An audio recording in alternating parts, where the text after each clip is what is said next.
perfeito para sempre. Hebreus 10, 14 diz: com uma única oferta aperfeiçoou para sempre quantos estão sendo santificados. Quando visitei os Estados Unidos, uma marca comercial chamou minha atenção por ser igual ao meu sobrenome, e fiquei imaginando se seria chinesa ou coreana. Depois soube que não era nenhuma nem outra, era o nome de uma menina. Um fabricante deu o nome de sua filha ao seu produto, Sarah Lee. A filha disse que o pai queria que o produto fosse perfeito, já que levava o nome da filha. A perfeição é um padrão que nenhum de nós jamais pode alcançar. Mas aprendemos na carta aos Hebreus que Jesus, por seu supremo sacrifício por nossos pecados, aperfeiçoou para sempre quantos estão sendo santificados. Os contínuos sacrifícios oferecidos pelos sacerdotes, desde os tempos de Moisés, nunca puderam mudar a natureza pecaminosa de alguém diante de Deus. Mas o sacrifício único de Cristo na cruz, aquele que não conhecia o pecado, morrendo por nós pecadores, nos aperfeiçoou para sempre aos olhos de Deus. O pagamento de Jesus, único e definitivo pelos nossos pecados, ele foi suficiente. O autor da carta de Hebreus parafraseou o versículo do livro de Jeremias 31:34. Também de nenhum modo me lembrarei dos seus pecados. Nós fomos aperfeiçoados para sempre, a fim de estarmos diante de Deus, por causa da obra perfeita realizada por Jesus na cruz. Esta é a certeza da nossa salvação. Você já lançou os seus pecados, as suas dificuldades ao pé da cruz? Deus é o juiz perfeito e pode declarar perfeitos os culpados. Então que hoje você não se sinta manchado pelo pecado, que hoje você não se sinta desmotivado pelo pecado, que você possa jogar os seus pecados ao pé da cruz, porque Jesus ele pode te declarar perfeito, mesmo você sendo culpado, mesmo você sendo pecador, que você entregue a sua direção da sua vida nas mãos do Senhor. E nós temos falado aqui constantemente a respeito do devocional, do tempo a sós com Deus. Meu amigo, minha amiga, eu já preguei aqui diversas vezes e já falei a respeito de certos demônios que dizem que tem alguns nomes. Um dos nomes são não tem nada a ver, o outro é o que tem, o outro é todo mundo faz. As pessoas elas querem desmerecer Deus, elas querem achar que não é assim, não é bem assim, é relativo. Mas Deus ele nos chama para um relacionamento com Cristo. Eu acredito que você busca os seus relacionamentos com a sua família, com os seus amigos, com a sua esposa, com a sua namorada, com a sua noiva, com o seu irmão. E quando você busca um relacionamento com essas pessoas, você começa a se parecer com essa pessoa. Eu convivo com meus pais, eu convivo com a minha noiva, e certos aspectos de cada um deles eu começo a pegar porque eu convivo com eles. Começo, por exemplo, a fazer os mesmos hábitos que essa pessoa que eu convivo faz. Por exemplo, o mesmo jeito de falar, o modo de mexer no cabelo, o modo de espirrar, por exemplo. Diversas formas eu começo a pegar esses modos porque você começa a ter habitualidade com aquela pessoa e você começa a fazer o que aquela pessoa fazia, porque você convive com ela, você tem um relacionamento com essa pessoa. E da mesma forma com seus amigos, se seu amigo faz uma coisa diferente, você começa a viver com o seu amigo mais frequentemente, você começa a vê-lo mais frequentemente, você daqui a pouco começa a fazer essa mesma coisa.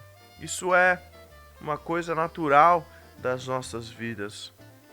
E da mesma forma, nós temos aqui diariamente apertado essa tecla do nosso relacionamento com Deus, nosso TSD, nosso tempo a sós com Deus. E da mesma forma que nós temos o nosso relacionamento com os nossos amigos, com nossa noiva, com nossa esposa, namorada, nosso pai, nossa mãe, nossos irmãos, nós devemos ter com o nosso relacionamento com Deus. O relacionamento com Deus, cada vez mais que você lê a Bíblia, que você tem um relacionamento íntimo com Deus, mais e mais você se parece com Cristo. Mais e mais você tem os hábitos de Cristo. Quando você sair por aí, não vai ser o João, o Paulo, a Paula, a Cláudia.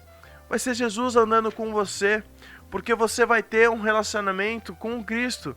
E quanto mais você tem um relacionamento com Cristo, quanto mais você se dedica a conversar com Jesus, a entregar o seu dia nas mãos de Jesus, a ler, separar um tempo para estar na presença do Senhor, mais você começa a ter os hábitos que Ele tem.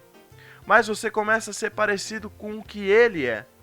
Então, nós não vamos deixar aqui de sempre bater nessa tecla. Se coloque na presença de Deus. Tenha um relacionamento com Deus. Busque um relacionamento com Deus. A oração e a obediência a Deus afofarão o solo de um coração endurecido.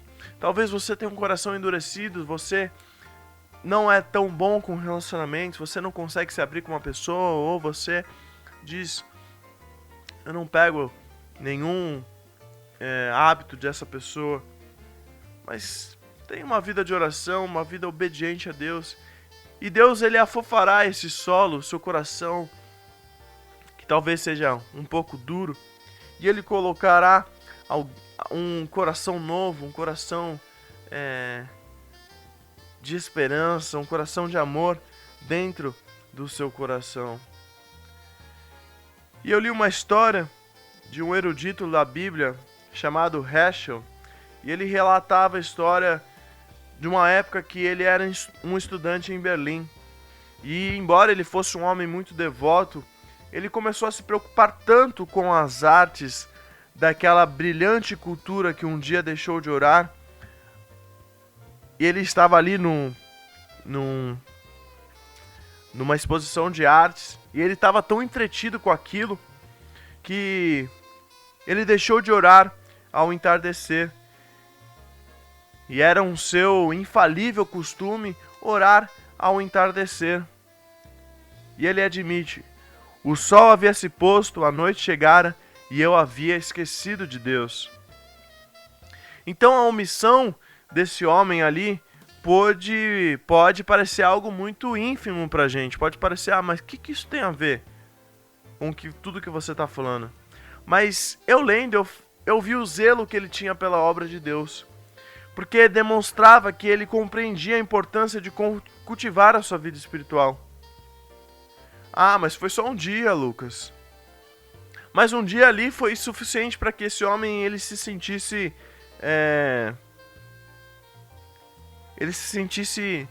triste, ele se sentisse, poxa, eu esqueci, eu deixei. Jesus ele contou a história de um semeador, uma semente, 4 tipos de solo. A terra com os espinhos representa aquele que permite que a palavra de Deus seja sufocada em seus corações pelos cuidados e prazeres de um mundo sedutor.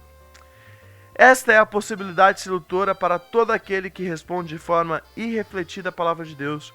O mundo, ele pode nos induzir a esquecer a realidade e a responsabilidade espiritual. Será que eu e você permitimos que as atrações desse mundo nos desviem de ler e meditar na palavra de Deus? Que nós possamos procurar ser, por meio da oração, como aquele que ouve a palavra e a compreende. Este frutifica e a produz 100, a 70 e a 30 por 1. Hoje, no final do dia, quando o sol se pôr, que ninguém possa nos dizer, ou que você não se sinta triste por ter esquecido de Deus, ou por ter se esquecido de ter seu tempo a sós com Deus. Então, meu irmão, como eu disse, estar com o Senhor é um relacionamento. E quanto mais cultivamos um relacionamento, mais nos parecemos com a pessoa, pegamos hábitos, modos, jeitos. Então que você possa investir o seu relacionamento, o seu tempo na sua vida com Deus. Porque quando você mais investe tempo com Deus, mais você fica parecido com Ele. E que muitas e muitas vidas conheçam esse Jesus maravilhoso que nós servimos ao ver a sua vida, ao estar ao seu lado e ao te conhecer. Amém?